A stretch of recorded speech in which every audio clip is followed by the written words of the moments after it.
Welcome back to the And Both podcast. Today's conversation is one that I think is going to surprise you. It surprised me, all in good ways. My guest is Kristyn Livermore. She's the director of West End Hypnosis, and she helps people rewire patterns that keep them stuck using hypnosis and NLP, which she is going to explain. So if you hear the word hypnosis, as I did before this episode, and pictured someone clucking like a chicken on stage or a stop smoking ad on late night TV, you are not alone.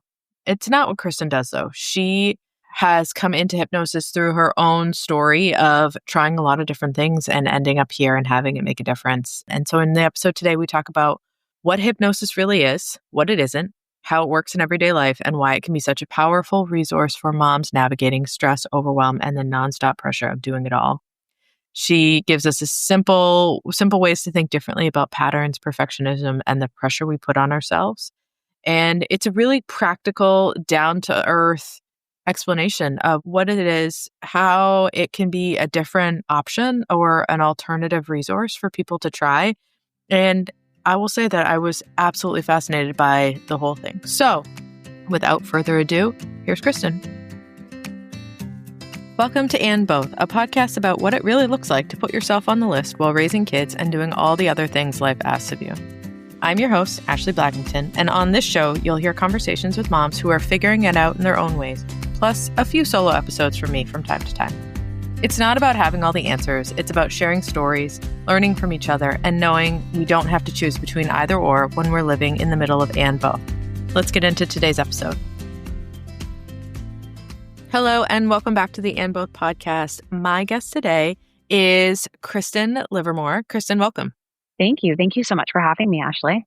I am excited for this conversation. I think it's cool. We have not had someone that does what you do on here before, so that's always fun and sparkly and special. So before we get started, though, let me let everybody know a little bit about you and I guess what you want them to know. So any direction you want that to go. Yeah, for sure. First off, I'm very grateful for you having me on the podcast. I really appreciate it, especially in the line of work that I'm in as a hypnotist and an NLP practitioner. You know, most people, like before I was in this world, I never met anyone who was in this world either. So it's really cool.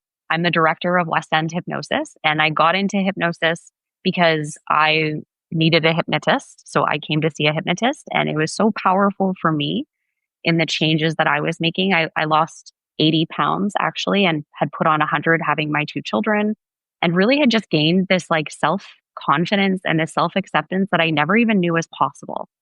So that's why I'm so excited to be able to help people get there with themselves now as well. Mm-hmm. That's amazing. How old are your kids? I have an 8 and 10-year-old boy, both Okay. boys. They're crazy. Yeah, that's a fun age. Things like you start connecting the dots, they get more coordinated, which means that your house becomes a trampoline. Exactly. Everywhere. Yes. They're very creative.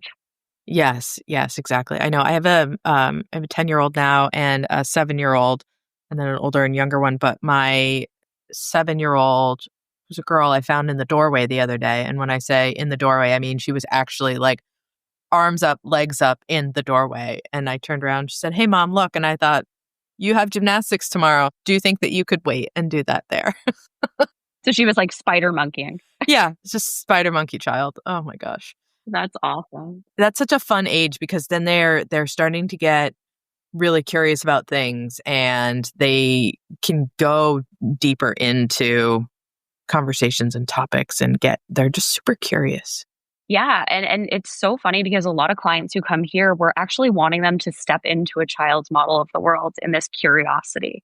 Because as adults, we tend to get a little bit more judgmental about things and we go down that rabbit hole more often. And kids are so good at this. They do this in this beautiful way of like, I'm going to try this. No big deal. Mm-hmm. And it's really cool. It is really cool. So how long have you done this for? How long have you had the practice for?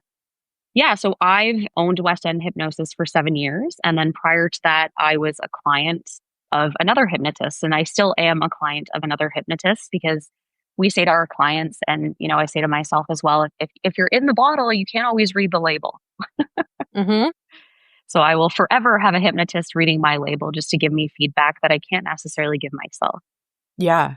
maybe it would be helpful. Let's start here with you letting people know kind of a little bit about the process. Because when I hear hypnotist, just based on everything around, I think about, those commercials on the radio, they talk about smoking cessation and Mhm. how like that is my only frame of reference when it comes to hypnotist, or like when you're your first year college or university and they have, they bring the kid on stage and there's the hypnotist and they make them like cluck like a chicken and all of that stuff. So that's not what you do.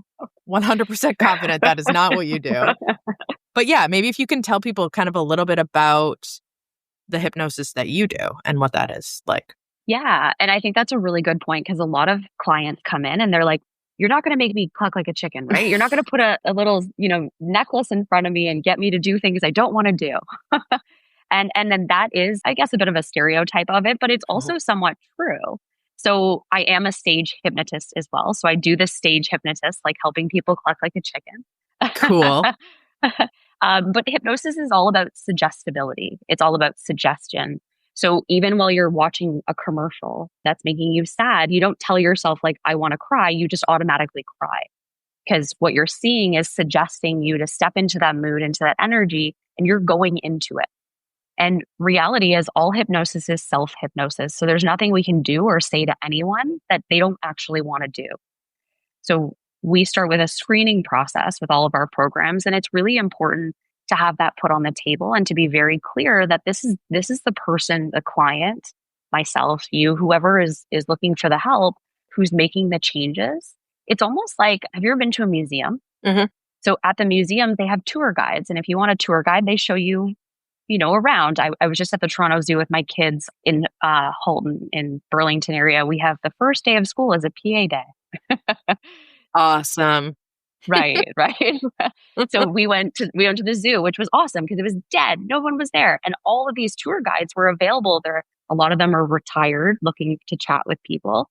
And these tour guides were telling us about the animals and showing us, what was next in the animal location or in the map or even where the washrooms are. So Hmm. that's kind of comparable to what I do. I'm the tour guide to show you what's next and to show you what other options you have in front of you that you may have not seen before. Okay, that's really cool. I like that. It feels less like everyone is like a 1-900 stop smoking now. Yeah, totally. And like even when you're watching commercials or even when you're walking, you're in autopilot, right? You're not thinking like, hey, lift leg, put it out, put it down. You're in Hmm. autopilot. So we're in hypnotic trances everywhere in life. It's just whether it's useful for you or it's unuseful because some of those hypnotic trends can actually get in the way of where we Hmm. actually want to be. So it's like you're fighting yourself constantly because you're like, this isn't actually where I want to be, but I keep doing the same thing over and over again. It's like Donald Duck hitting his head against the wall over and over again. That's awesome. Yeah, it's a good visual. Also a Yeah, good back to school visual, maybe for some. for most, yeah. Yes, yes. So when did you what was your journey to this? And in terms of like, you had said before, like you went and it worked for you and all of that stuff, but like how did you sort of go through the process of elimination down to like, all right, next step on the journey is hypnosis? Yeah, that's an awesome question because most people who come have a very similar journey. So I think Mm, that's a really great question. So I had been in talk therapy for about 25 years. I'd gotten to a place in talk therapy where I could almost play the game so well. I knew what they wanted to hear and it wasn't really helping me anymore. I was becoming a victim of myself and I was over medicated. I kind of got lost in the system, in the medical system as well. I had been diagnosed, I guess, incorrectly with borderline, bipolar, ADHD, depression, and anxiety. And I was like, this is really weird because I feel like I'm in like a daze and I don't feel good. And then I had my kids and I'd put 100 pounds on during that. And I felt awful. I just like didn't even recognize myself. And then after going through all that talk therapy, and I learned so much, DBT, CBT, even just like being able to go on different medications and what felt good with my body. I learned how to really tune into what was actually happening versus what I was telling myself in my head. Hmm. Then I came to a hypnotist and she actually rejected me 3 times. And I was like, wait a second. I'm You're coming going to, in. right? I'm like, how does someone reject you? Right? It was just such an odd feeling, but she saw something way past what I actually needed. So I had, my parents were divorced when I was really young. My dad moved away to the States, and I had no parent who actually checked me when I was a kid, who Hmm. actually gave me boundaries, rules. So she saw that, this hypnotist, and she's like, your biggest growth is to actually follow instructions. So that's what she was teaching me without actually telling me that she was teaching me that. And it felt so good to get into this world and rewire and to learn a different way based on where I actually needed to grow and flex that like minding authority aspect. Because reality is we're all just taller children walking around. Hmm. Hmm. So I was in a really, really tough place. And even though I've gotten, every time I've been in a tough place, I've been able to get through it. This was like the groundbreaking tough place of like, it's going to get better here. So most of our clients actually come when they've tried everything else. They're done. And that's how I started as well. So, in hopes of educating people and, having you have me on as a guest on the podcast, I feel really privileged for that because in hopes that, hypnosis can be something that people use as a modality a little bit sooner along the line because it doesn't have to be at that breaking point Yeah. to use it. I like the idea of a toolbox of things. I think it's one thing to have not everyone, like a lightning doesn't strike on the first round for everyone, depending on what you need. And like you said, like depending on what you need and what you can find or what's easily accessible or more readily accessible in your community is going to be where you start. And I also really appreciate that it's not like talk therapy didn't work at all. There are elements of each, but that consistent it wasn't meeting all of the needs. And so continuing to be really curious about where the next step could be, what the next thing could look like, and getting to that space. I really like that because I think, like, you're right, we're all tall kids, right? We're all just trying to human in a world that it's getting harder to human in, quite frankly. And the things that may have worked 10 years ago might not work now. And they might not work now because they're outdated, or they might not work now because you've outgrown it, or it might not work now because it never worked. That was just the only option that you had. So to sort of keep going and going on that is very cool. So how did your first session of it go? Like, did you go in, they do their thing, which you're going to have to tell me what that part is. You go in, they do their thing, and you leave and you're like, all right, like problem solved. Like, what was that process for you? Yeah, that's an awesome question. So every program starts with a free screening because you want to make sure it's the right fit first. And it's not always the right fit, which is why I had 3 free screenings first. So the free screening is just, some space for the hypnotist and the client to get to know each other, to get to know hypnosis, to make it not so scary because everyone thinks you'll be clucking like a chicken when you first come in. Mm-hmm. And in that process, we actually put your patterns on the table. So everyone has patterns. And some people think that they're really their patterns to keep. So we separate the person and the pattern and show them that the pattern is totally changeable. It's not yours. It's similar to when people talk about like my anxiety. Well, it's not your anxiety. It's the anxiety or the overwhelm that you're experiencing, and it's totally changeable. Like we're all living from one emotional state to the next. It's really how we're interacting with that and the tools that we have. So in the screening, we make sure it's a good fit, and then we suggest a program to the person. We also hypnotize them just to make sure that they can follow our instructions. And we teach them a little bit more about hypnosis and how it's all hypnosis is self-hypnosis. And then after the free screening and they've signed up for their program, they come in, usually 4 times in a row because it's all about repetition and fixation. And we're building a new muscle with them. It's like going to the gym, right? It's not going to happen in one shot. Like you said, it happens over time. And so every time the client comes in, we're giving them a tool to practice at home. And we're also hypnotizing them. So here I have a microphone because I actually put them in a chair, nice and comfortable. And, sometimes I also put, what are those called? Those heated blankets on them. So they're Mm. really, really comfortable and they're getting, super comfortable in the chair. And then we also have a light and sound machine where we put glasses on them, which is kind of looking at like a fire pit, which just gets their body to calm down even more. So every time they're here, they're getting hypnotized and they get a tool. But it really depends where they're at. So their program may be like big picture about building confidence. But every time they're here, they might be in a different place. So it's about the person in front of us and then guiding them and showing them the options in front of them every time they're here. So it really, each session is totally different. And they also get an audio every time they're here to keep their minds in the right place. Because again, it's all about the repetition and the fixation. And it's all about how the person, how they learn. So they could also learn, like you are a very visual person. You talk in very visual terms. I see what you're saying. Where some people are more auditory, I hear, or kinesthetic, I feel.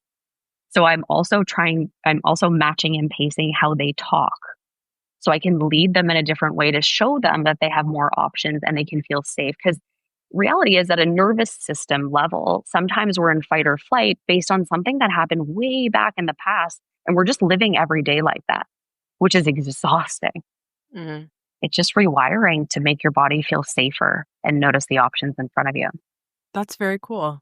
So how long are programs typically for people? Like, do you have people that are like, you're here now and you just come? Is it like a gym membership? Like, let's You're just here come forever. and yeah, exactly. Like, congratulations. You've entered the world of hypnosis. No.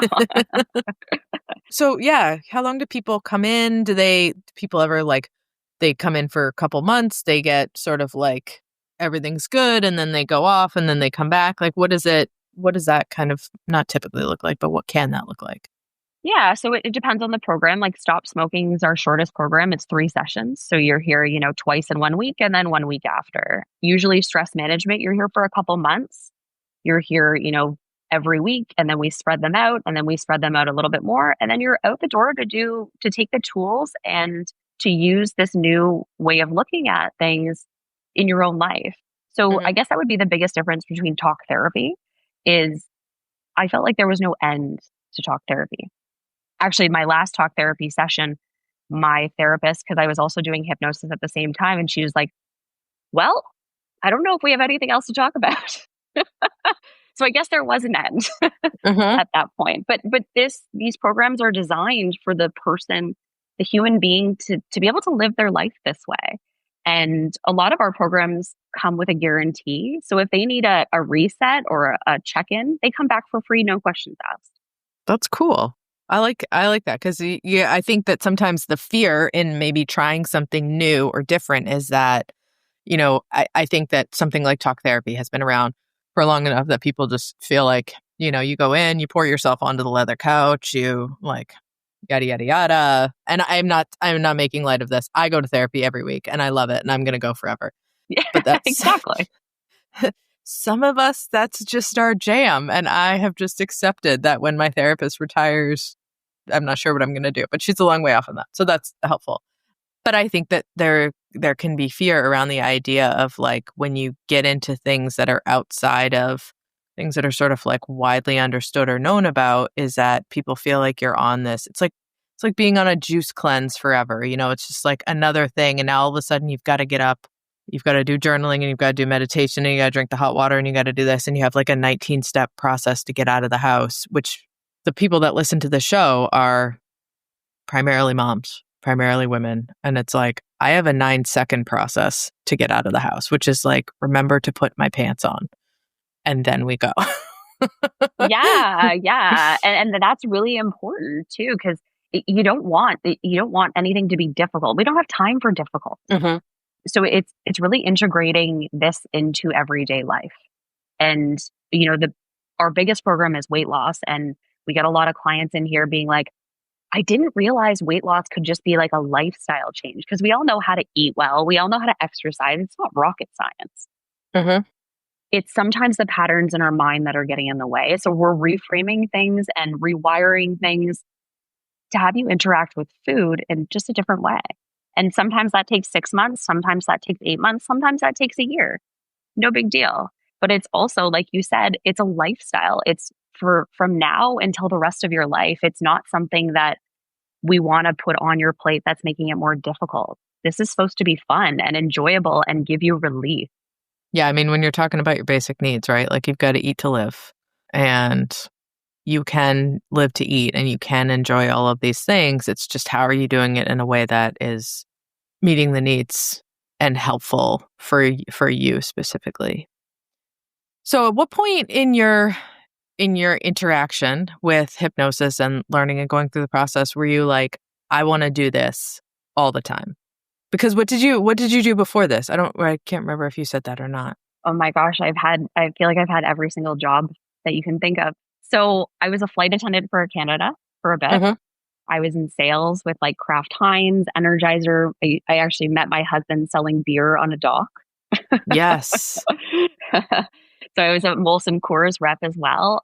What else have I done? So more recently, I was a Link ESL teacher. So I was in the Halton Catholic School Board. Mm-hmm. I taught adults how to speak English and how to integrate into Canada. Lots of moms there. We had a daycare on site as well. And then I realized that I had a need to be with people. If I looked at all of my jobs, I liked people. And I was actually contemplating going back to school to be a therapist or a psychotherapist or a psychologist. But then I got into hypnosis and I saw how useful and how time effective hypnosis was, and how sometimes the story that we tell ourselves gets in the way of where we actually need to be. And it's keeping us in a loop where we don't realize it's kind of keeping us in the same place over and over again. And with hypnosis, it just gave me more space. Even though I might have been in the same loop, it gave me more space to see that I had a little bit more options. And hey, I'm a rules and security girl. So like, if you don't fit in my box, like even look what I'm wearing, like white beige pants, like, cut bob. Like I'm a very rulesy security person, but I really saw the safety in stepping a little bit more into freedom and knowing that I was still safe and I could have fun with it, which I never saw before. Mm-hmm. Which I is like cool. that. Yeah, that's really cool. I like the idea that, it's you've tried something for yourself, you see the value in it, and it's not like you became a hypnosis influencer, right? And you get online and you're like, hypnosis will solve all of the things, right? You're like, no, I'm going to dig into this and be a part of this. So in the practice, are you the only one? Do you have other people that work under you? What's the structure of that? Yeah, that's an awesome question. So I am the director of West End Hypnosis. For now, it's just me. I probably will start hiring some hypnotists. So I go to a school in Burlington here, and there's about 100 of us that practice together. We're all in the area. So we work together very closely. And then we're also part of a master hypnosis society, which is, I believe, 2,500 of us within North America. So we also train together. So this isn't just like a one-stop shop. We don't ever stop learning because, and that's the interesting part too. I never have been in a place where I get constant feedback. Like, and I used to hate feedback. I was like, I felt like it was like, right to my heart. Like I married someone, my husband's very cut and dry, 3 boys, a mom that was like colder. And then he married me and I was like an emotional roller coaster. I was like, what do you see in me? Get on the different. ride. We're going. Exactly. Exactly. But I learned so much that like feedback didn't have to be so scary. And in this master hypnosis society, we're all giving each other feedback and it feels safe. It feels like you actually have my best intention and you can see where I need to be. And I'm going to get curious and step into your model of the world and see what you're saying. And it's my choice if I want to do it or not, but I can actually see it and feel safe to give myself the opportunity to see it, which is cool. Yeah, that's really cool. Also, didn't realize how many people were practicing. And also, if it's 2,500 in North America and there's 100 in your area, you guys are like a hotspot. Yeah, totally. Yeah, my mentor, Robbie, she owns Hypnosis Training Canada, and she's done an awesome job and a really, really good job. But she's also had to grow through her own feedback, which, we're all getting feedback from somebody. there's nobody in this master hypnosis society who isn't getting feedback from anyone, which is really cool. Yeah, that's awesome. So when you think about like where this can go and what you want to do with it, what comes to mind? I love that question because honestly, it like sparks curiosity, right? You're Mm-hmm. like, what's next? What's next? So I just actually applied to be a speaker at the Mom to Mom Summit that's coming up for 2026. You know what? In motherhood, I see such a need for moms to have this in as an option as one of their modalities. Maybe it's on top of therapy or maybe it's, in combined, whatever it looks like. This rocked my world as a mom. I grew up with a mom who was a super helicopter mom and was always in fear. And that rippled on me and she did the best she could. I love my mom.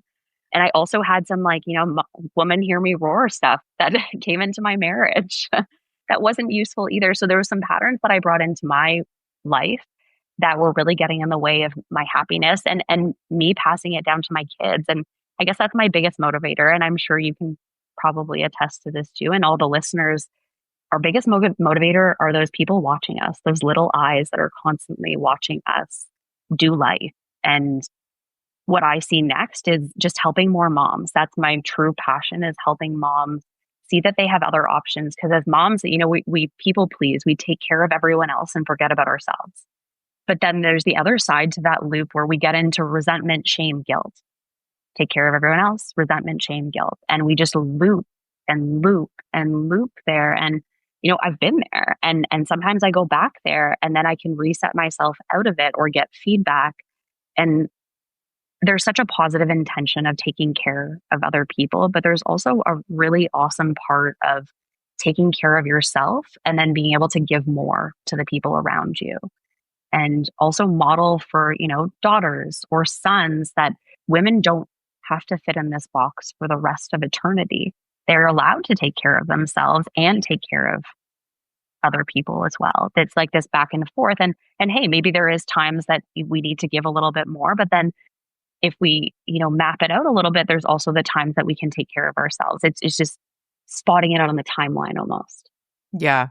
Yeah, I feel like this is a really timely episode to record, and when it will be released is not long after, but because it's the fall. And so, I feel like there a lot of times in motherhood there's seasons of everything, but the summer is this thing that we so look forward to, and it also brings an immense amount of stress because you lose the structure of school for a couple of months. You lose the structure, you lose the childcare, you lose all of that stuff that you can kind of like work your day around, whether it's care before school, after care, programs, sports, things like that. A lot of times in the summer, it's that so much stress. And I mean, I don't know how it is for you, but here they start releasing summer schedules in December for the following summer. And so it's just like as the dust has settled, you figured out, what time everybody needs to get up in the morning to get everything out the door, to get everyone to school, and they're all back in the routine. It's like now all of a sudden you've got to start planning ahead and thinking about 8 months down the line or whatever when all of this stuff falls apart. So I think this is a really timely conversation for the time of year because people are maybe saying, okay, well now school is back in. We're into the swing of things there. It's not like everyone's like, well, now I just have 6, 7, 8 hours free during the day. I don't have to feel like every moment of the day I have to be anticipating the next or anticipating the next hour or whatever. So I think it's really interesting to think about maybe having a little bit of not necessarily physical time or physical space, but some mental space to say, okay, here's what we did over the summer, or here's what the school year is starting to look like. What can I think about differently, or how can I think about these things differently for myself? Because I noticed that this, and this is what's going on. Yeah. And a lot of our clients, they're seeing a lot of like the specific details, like just like you said, like, that we're the same, like camps going in December, January. My husband thinks we're crazy, right? But I'm like, but you don't have a summer plan then, right? Mm-hmm. And, imagine that like a book, if you had a book that it was just like really close to your face. So we use that metaphor with our clients a lot. Like, this is where you are in life. The book is just so close to your face that actually, if you pull it out, you can see a bit more of the bigger picture. So that's what metaphorically is what we're teaching our clients to do, is just to be able to give yourself a little bit of space and see the whole picture. Because sometimes we're just seeing parts of it, and that's where the overwhelm in our subconscious or our body is happening. Even, back to school, seeing the whole picture of, it is a hard time. It is a transition. And just like you said, it's seasons. But if we back away and see it as seasons, it feels a little bit lighter.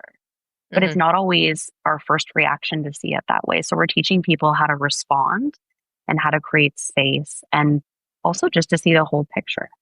Yeah. And I think too, like, there's just so much. I don't talk to a single person. I have never spoken to another mom who has said, I am totally nailing it. Like, I have got it all down. I know what I'm doing for myself. I know what all the kids are doing. Everyone's like getting to the place they need to go, and no, nothing's forgotten. And like, I've never met the person that is the amalgamation of all of the social media in the world, because that person doesn't exist. But yet it's still like striving towards, and we are so hard on ourselves in the process of trying to get there. Yeah, for sure. And it's interesting because it's just been this built muscle that we've had built up for so long. And it's just like, have you ever driven somewhere or like driven home from somewhere, and then you kind of forget the last couple blocks, but you get home safely? You're just like in autopilot. So it's the same muscle of being an autopilot. It's just A follows B follows C, until you actually step out and see, oh, I have a couple more options, and I can teach you something right now if you want to. Fire away. To play with it.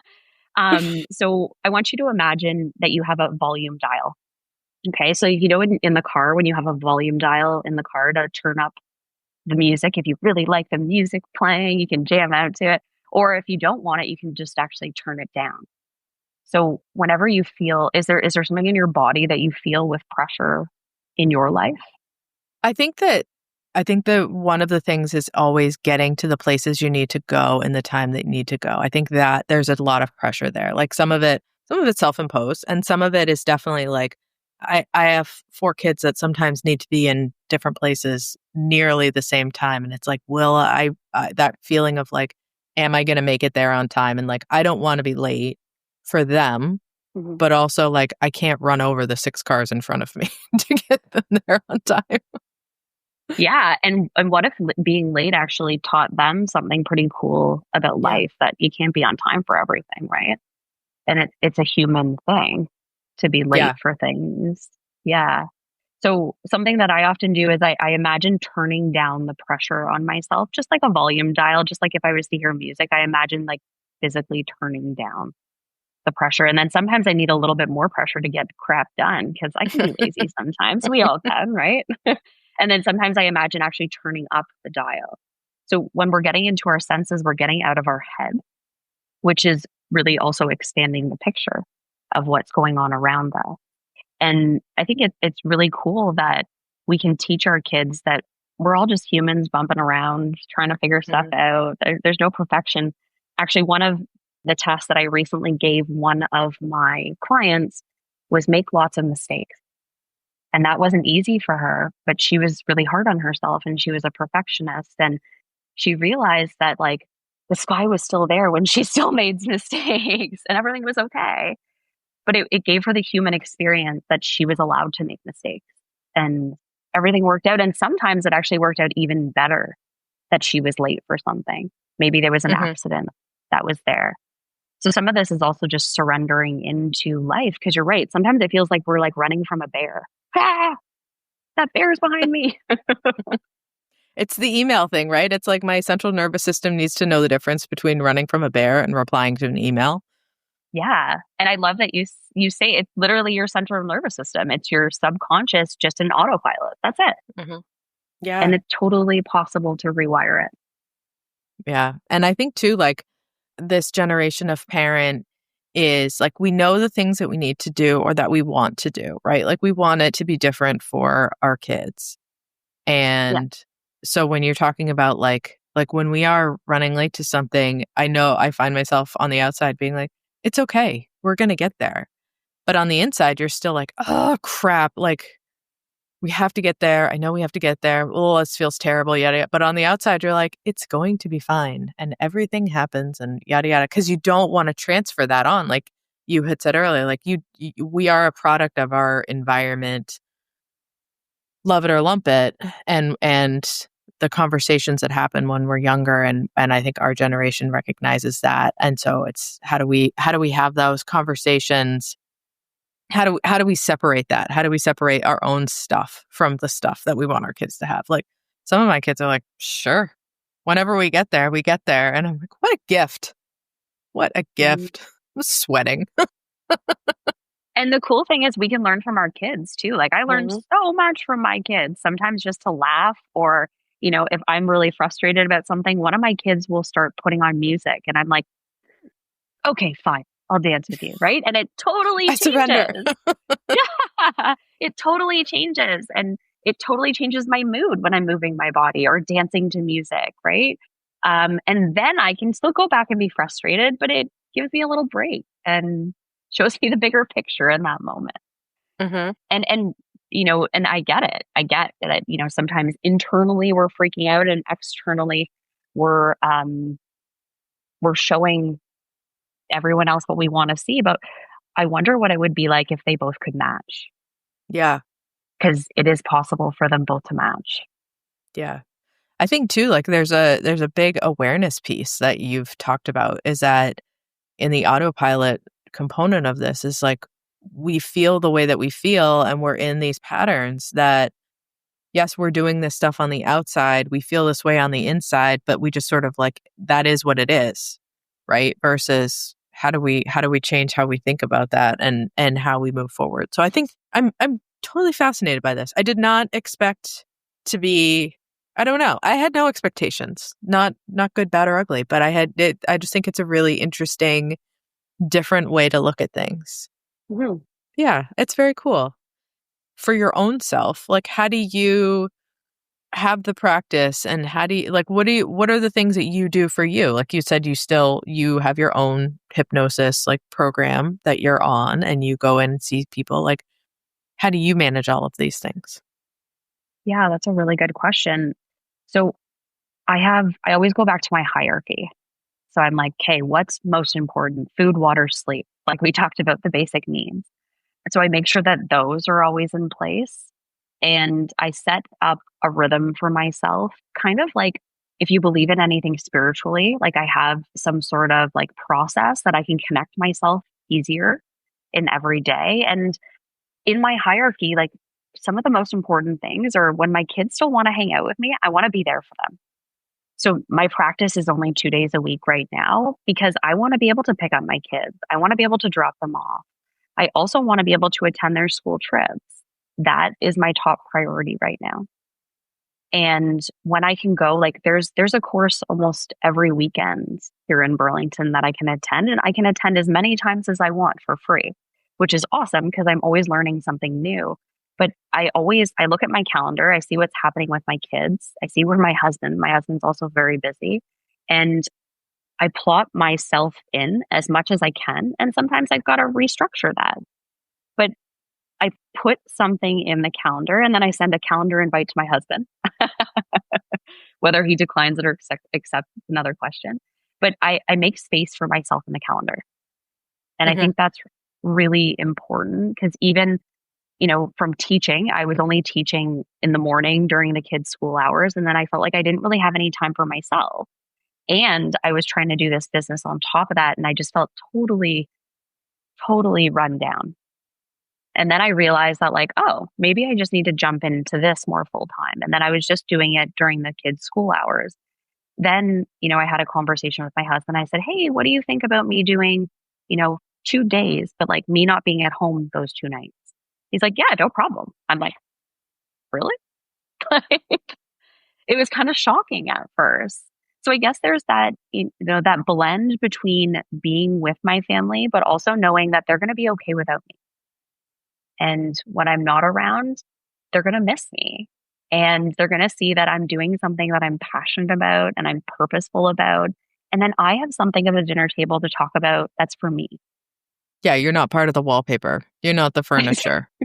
I have been part of the wallpaper and the furniture. Mm-hmm. I do think, I do think that there's so many instances and examples of people who are like this question, right? How do you do the things that you want to do? And how do you find the time to do the things you want to do? And how do you even find the time to figure out what it is you want to do, right?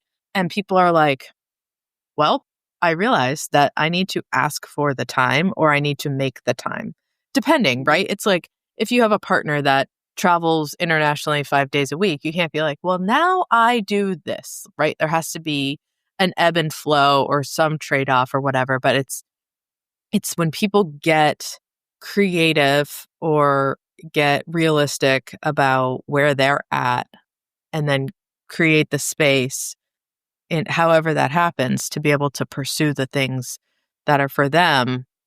It's that first step is like, that's right off of Everest. But once you do, things just sort of start to fall into place. And that's not to say you sit down with your family and you're like, I'm going to be not here on Tuesdays and Thursday nights. And everyone's like, that's great. Thank you so much. Like that, I think that's also like really important to point out is that I don't think that conversation ever historically goes like that. It's like, well, what about this? And what about this? And what about this?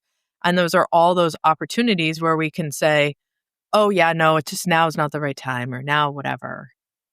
Whereas, when you say, I would like to not be here for this time, you guys can all do this without me. Thank you so much. Well, I'll have stuff to bring to the table and stuff to share and whatever. And it is easier if you are here doing all the things. But all of those things are not necessarily in service of what you need to do for yourself. Mm-hmm. Yeah. And I think that's a really good point because, I could have asked for this 4 years ago and it didn't work with my family. My kids were too little. I think it was also going at it in a time that really worked for the whole picture. And, I think it was last week, I realized that I was going to the grocery store every day. And I was like, why am I going to the grocery store every day? This seems absurd to me. So I started making a list this week and, just having a list and saying, hey guys, the fruit in there is good. If you don't like the fruit, there's lots of options, like make a smoothie, right? There's always options. But I was like spinning my wheels, going to the grocery store to make sure everyone always had the fruit that they want. And then I was throwing half the fruit out. Like it was silly. And they've been fine this week. Yeah. Totally fine. They've been eating all the fruit and I've been throwing out less. So I think sometimes, like you said, it's that human experience, right? Like it may feel like Mount Everest at first, but then once you realize that maybe in your mind it was Mount Everest, but it was actually just like, a taller set of stairs and it's totally doable, then you're okay to do it again. But it's taking the first step. It's making a choice and then actually taking the action of it. And then, hey, maybe the choice and the action is to go back to where you needed to be. But it's all about the flexibility as well. Like even making mistakes, like, hey, we all make mistakes. It's okay. But we learn a ton from them. Some of the mistakes that I've made, and I'm sure you've made, like those are the biggest learning curves that I've had.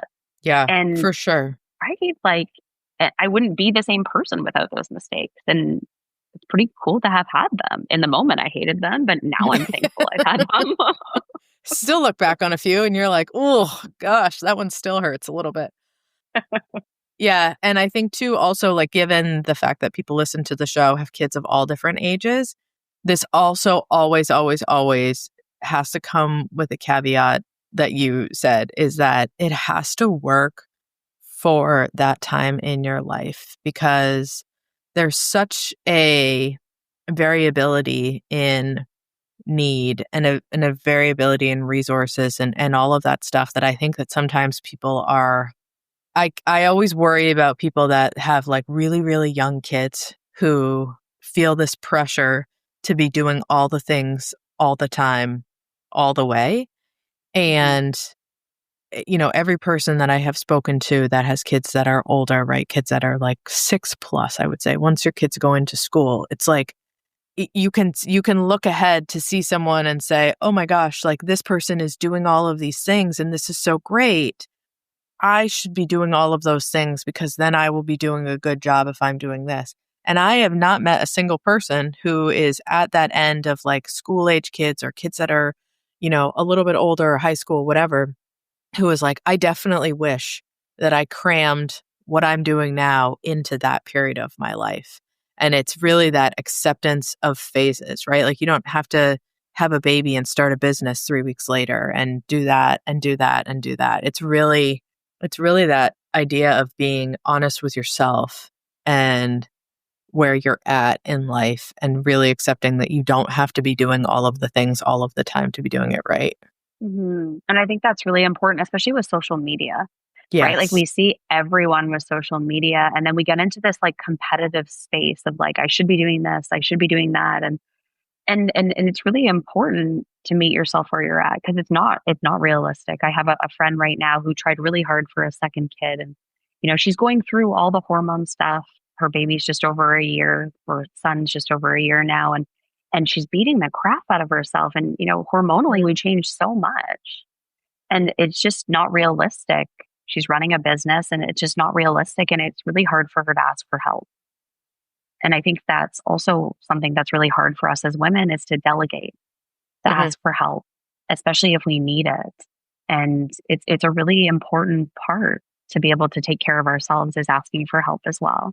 Yeah. And recognizing that, again, the stuff that you see is not the whole picture.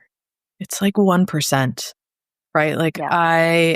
we just had a meeting at school this morning and our principal is wonderful. And we were talking about how, he's like, people come in the morning and my kids go to a really small school. And so, people come in the morning and parents talk before the school day starts and stuff like that. And he's like, you think like everyone's got like the backpacks are all done up and the lunches are in there, whatever. And you think everyone's like got it going on. And then you're standing next to a parent who's like, we just came into this parking lot on 2 wheels. My kid has not seen a hairbrush in 3 days. I cannot have one more argument about like this, and this, but like, listen, we're here. Right? Like Mhm. that's the stuff that helps people turn that dial down. It's like seeing other people who give you permission, whether they want to or not, they give you permission to be like, oh, my dial does not have to be at level 1000 in order to be doing it right and be successful. Mhm.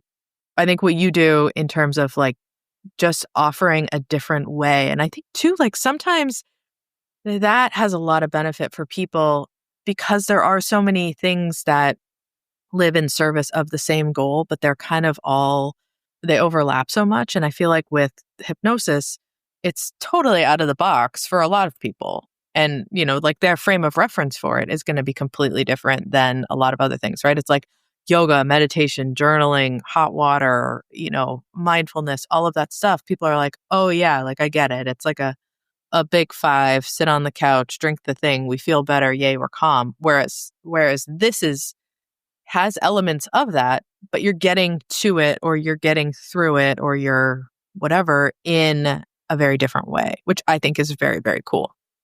Mhm. Yeah. Yeah, it is. It's very different in that sense. And we're always looping back to an outcome. Mhm. So, a lot of our clients come in and say, like I feel like a bad person or I don't feel good enough or so in school we're often taught this good or bad, right or wrong. But reality is if we can look at it and reframe it to what is useful and what is unuseful, we're always looping to an outcome. So it's really focusing us into like the future. So what is useful or unuseful? So sometimes we have thoughts or even your meeting that you had this morning.